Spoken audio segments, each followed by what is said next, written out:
Good morning, Arlington Arrows. My name is Journey. My name is Ajax. Today is Thursday, February 8th, 2024. Happy birthday today to Abigail Kaiser. Please stand for the Pledge of Allegiance. I pledge allegiance to the flag of the United States of America and to the republic for which it stands, one nation, under God, indivisible, with liberty and justice for all. Now for a moment of silence. James, the custodian, to the office, please. James, the custodian, to the office. Now for the Arlington Pledge. I am an Arlington Arrow. I'll be helpful and kind, thankful and patient, honest and nice. I'll cheer for my friends, say sorry and forgive. I promise to be my best. You may be seated. Lunch for today: cinnamon glaze, French toast sticks, turkey and noodles, paradise punch juice, fresh pears, crispy Q, potatoes, maple syrup, and milk. Lunch for tomorrow: grilled chicken sandwich, waffle cheese sandwich, broccoli, blueberries, baby carrots, chocolate cake, and milk. Special announcements: RSVP for Parents' Night Out tomorrow night. You get pizza and a movie and a whole lot of fun. Basketball parent meeting today after school at 5:30. Now for our Black History moment.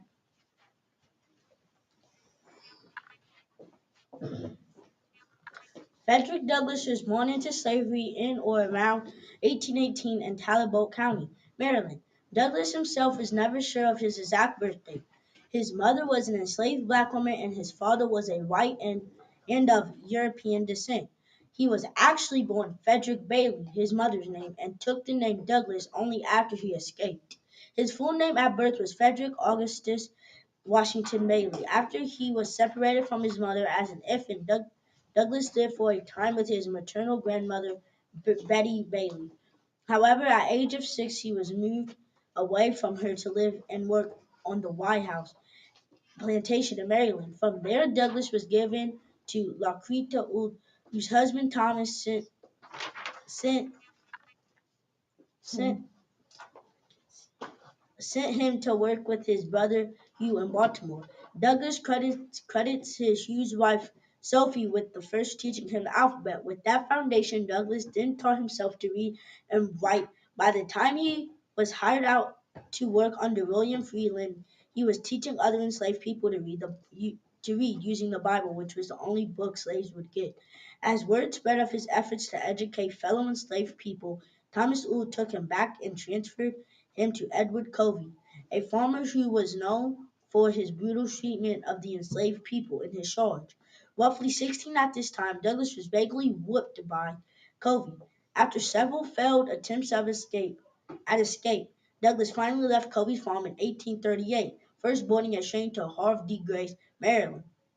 From there, he traveled through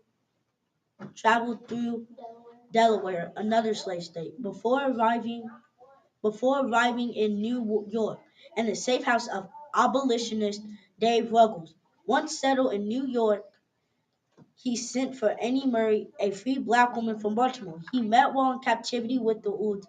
She joined him and the two were married in September 1838, and they had 5 children together, from slavery to abolitionist leader. After their marriage, the young couple moved to New Bedford, Massachusetts, where they met Nathan and Mary Johnson, a married couple who were born free persons of color. It was Johnson who inspired the couple to take the surname Douglass after the character in Sir Walter Scott poem The Lady of the Lake. In New Bedford, Douglass began attending meetings of the abolitionist movement.